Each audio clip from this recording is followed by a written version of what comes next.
Okay, this is now tarot lesson number 57, and there ought to be in the description down below, there ought to be a link to a Google Doc, because as I mentioned a little while ago, I've been transcribing the content, the audio content from the various lessons and fixing up the audio or the text and adding more information and maybe explaining things differently or explaining it better.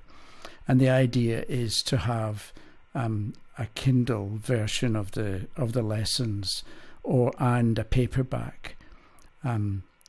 So I'm giving you lesson 1, and I haven't done it yet, but I'm expecting that I'll be able to upload a text file to Google Docs that you can then download and have a read at. And if you have comments, let me know. So today, you may or may not know of a jazz pianist by the name of Keith Jarrett. And Keith once said that his ideal would be to walk on, not because people, if you go to a Keith Jarrett concert, you know kind of what he's going to play. And he said what he would do is he would walk onto the stage not knowing what he was going to play. He would sit at the keyboard and just start playing, and depending on the atmosphere and the audience and what he felt like and the moment, he would play for, let's say, 2 hours, then he would come to a stop and then he would walk off. And that is a bit like today. So I'm calling this kind of the Keith Jarrett tarot reading exercise. So what you do is you want to work with cards or understand them better or play with them. So I haven't really got a plan for this, but I've got 2 words, what and how. And so I'm thinking there's a bit like I mentioned a while ago the tarot. If we write out THETAROT, I don't know why I'm doing this, but TAROT, it adds up to 32, which is 5, which is the Hierophant card, right? So the Hierophant's got the person up above and he's got the 2 people down below. So with the tarot, you're meant to be an instructor. You're meant to be like this person up top who knows more than the people down below, who knows more than the questioner. But you also, I think, are meant to be the student where you learn. But it's not so much learning the tarot. It's more learning other interesting and useful information. So let's say somebody says, okay, tell me my future. I want to know what the future holds. So there's a sample question. So maybe we're imagining we're sitting with somebody and they say, tell me my future. And you say, okay, I'm going to pick a card, and I pick this one. And your future is the 8 of Cups. And so your future is you will leave behind an organized, the 3 and the 5 cups are neatly organized. You'll leave behind an organized situation, and you'll move on to something new, or ideally something better. So that's a bit like the what. Then, and that's maybe like you as the Hierophant, this fellow here at the top. That's you, the reader, right? And you're looking at the card and not so much making a prediction, but talking about the person's future, what they can look forward to, or what's going to be coming up. If we'd got the 8 of Cups reversed, then the future, the fact that it's upside down, you might explain to the questioner, it doesn't mean it's bad, but it can mean that there's going to be a delay, or things are not going to work out quite the way you thought. So that's the what. Then you bring in the how. So I'm saying you're meant to be the reader up here. You're also meant to be the student. And the student here is where you educate yourself to some extent about how anybody does anything. So you might have an interest for a week about how to organize a business, or how to organize a company, or how to organize your life. Or maybe you find that for a few days you're interested in meditation and how to meditate, or you want to know about yoga, or you want to know about neuro-linguistic programming and mirroring and whatever it happens to be that you're in. Maybe you're interested in music.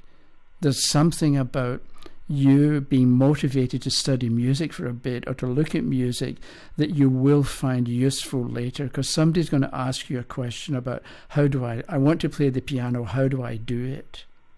And so that's where the how comes in.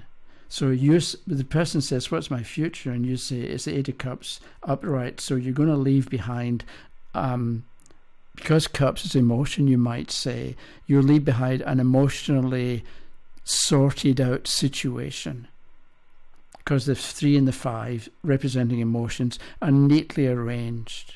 So it could be that if you've been having a fight with somebody, because the past could be yesterday or an hour ago, or it can be the last month.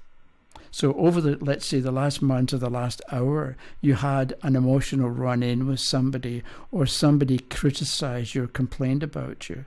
But you got it sorted out, the 3 and the 5 neatly together, and now is the time to move on. So your future is you're going to leave behind that emotionally charged maybe situation, and you're going to move on to something better. So that's the what. Then the how. So maybe at this point you draw on your personal knowledge and understanding to explain how the person might move on, or what they might be looking for as they move on, or how they might have organized the emotion in the past, because that's what they're leaving behind. Whereas if the card is upside down, you're meant to move on from something that didn't work out, or something that hasn't been working out, that hasn't given you satisfaction, because the cups are pouring out the fluid, right? So things aren't working the way you want. If the cup is upright, okay, it's holding the thing, and that's fine. You can drink it or not. But if it's upside down, then it's all pouring out, and you're late. I mean, what do? You've got spilled something or other, and you've got to clean it up or walk away. But with the 8 of Cups upside down, you're saying to the person, you maybe should have, or could have, or ought to have cleaned up the mess, or dealt with the emotionally unsatisfying situation shown by the 8 Cups upside down. That's when you talk about how you deal with a difficult person, or a difficult situation, or an unsatisfying relationship, or a bad job. Let's say you fall out with the people that you work with all the time. How do you deal with people that you don't get along with? I remember years ago, let's say there's somebody you work with who's got bad breath, or they've got bad body odor. What do? You can suffer or do you tell them, you really ought to try this deodorant? Can you say that to somebody? And what happens if they respond badly? So that can be what the 8 of Cups represents. So you're talking with what you're saying, it's time to move on, leave a situation behind and move on, but maybe you ought to clean it up first. And the person asking the question is going to know what you're talking about. You, the reader, don't need to know the specifics. If it's the person that they work with who's got bad BO, or whether it's a fight they had with somebody an hour ago, they know what you're talking about, and this is the information that the tarot is giving them at the time. So maybe you've got the 8 of Cups upside down, and you say, so it's time to leave something behind, and they say, okay, how do I do it? If you don't have an idea at the moment, or at the moment of asking of how they would go about sorting things out, pick another card. Okay, how do you do it? You do it this way. You do it with strength reversed. So I know it's a lion there, but you grab the bull by the horns, because here we've got the person, the woman closing the lion's mouth, but it's upside down, and it's a bit like it's time to bite the bullet, as they say, or to take the bull by the horns and just get your hands dirty and maybe confront the person, or confront your own sense of weakness, because I'm looking at strength upside down can represent weakness. So you feel weak, and it's just going to make you weaker if you keep acting that way. It's a bit like, you probably all know this, but let's say when you were 18 and there was some person you liked and you wanted to ask them out on a date, okay, but you were nervous and you couldn't do it. And eventually you plucked up the courage and you called the person and they said yes, and then you got off the phone. You're all happy because you're going out, but then you began to wonder, why was I making such a big deal of this? Why did I stop myself doing something that only took a minute? But are you not better to know whether they're going to say yes or no, or do you want to keep living with the insecurity and the uncertainty and the sense of weakness, right? Because it's strength reversed. And you say to them, okay, so bite the bull, take the bull by the horns, just grab it and see what happens. And then they say, okay, well, what's going to happen? And you pick a card, and what's going to happen is this, the Sun card. You are going to be fine. You're going to be successful. You're going to be happy that you did it. You're going to be motivated. You're going to be strong. You're going to be like a child again who is fearless. Whereas if they had said, okay, I don't feel confident dealing with this strength card that you're talking about, what's going to happen? And you get the Ace of Cups reversed. And so you start talking about, okay, it ought to be, because the Ace of Cups is a new beginning and it's cups, right? It ought to be a new beginning, but it won't be. So what you do is you try it, and if you fail, you look at it and try again later. Because somebody, Thomas Edison, somebody said, you invented the light bulb, and he said, no, I invented 999 light bulbs that didn't work. And then eventually I got to the one that did work. And that can be the example that you give the person. Okay, you're meant to leave this emotionally unsatisfying situation behind. And if you keep ignoring it, it's not going to go away. You're just going to feel weaker and weaker, the strength card, upside down. So what do? You try something. And if it doesn't work, it doesn't work. But at least you know it, that didn't work. So try something else. So what you're doing is you're getting, this is the what. It's not going to work. This is your future. So what do you do about it? This is how you deal with that particular card. And this is where maybe your intuition comes into play. You don't start with this Eight of Cups and your intuition tells you blah, blah, blah. You read the card first, and that's what. That's what's going to happen. That's what the tarot, the card that you got, is telling you. This is what's going to happen. And then how you deal with that kind of situation is where your intuition comes into play. And it can be something you remembered, like that Thomas Edison quote about all the failures, but eventually got the right one. And that can be what you tell the person. And so they get the Ace of Cups reversed. They remember the story about Edison and think, okay, well, I'll try it. What have I got to lose? And they try it and it doesn't work. And they think, oh, okay, didn't work. And one step closer to having it work. And so if I have to go through 10 failures, it really doesn't matter, because I'm going to get there eventually. And you've given them confidence, simply because you brought it up.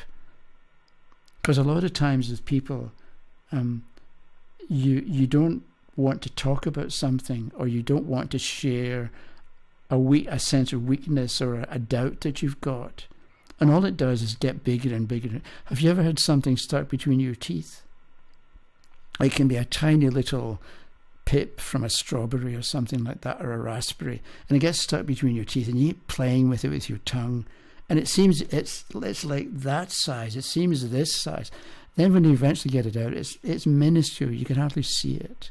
And that's what people do as well with difficulties or problems that they've got, where they keep it to themselves, they magnify it, they blow it out of proportion. And so it gets bigger and bigger and more difficult to deal with. But if you, the reader, talk about dealing with a particular situation you don't want to deal with, you're helping the questioner to begin to get a handle on, or to begin to deal with a problem, because I'm saying a problem because we're starting with the Eight of Cups upside down. So we can say it's a problem, or this is an awkward situation upside down. It's an awkward situation that you can try and walk away from, but you're probably not going to be able to walk away from it. You can try, but it's going to come back. Why not face it? So that's the kind of thing we can do with practice. And so that's what, and that's also how. So maybe you want to know, you try it for yourself. Okay, what do I need to, what's my future? You say to yourself, and I don't know if I want to turn this or not. My future, the Nine of Swords reversed. Okay, I don't know what to say about that, apart from the Nine of Swords reversed. I don't know. At this point, I'm going to be like Keith Jarrett, and I'm going to think, okay, I've played my concert, and I've done what I was going to do, and now it's time to thank you very much and walk off the stage. So that probably wasn't as long, but so today is Thursday, or it will be when this video is posted. So Thursday, Friday, Saturday, Sunday, Monday, Tuesday. I'll see you on Tuesday next week. Okay, thanks for watching. Have a good day. Bye-bye.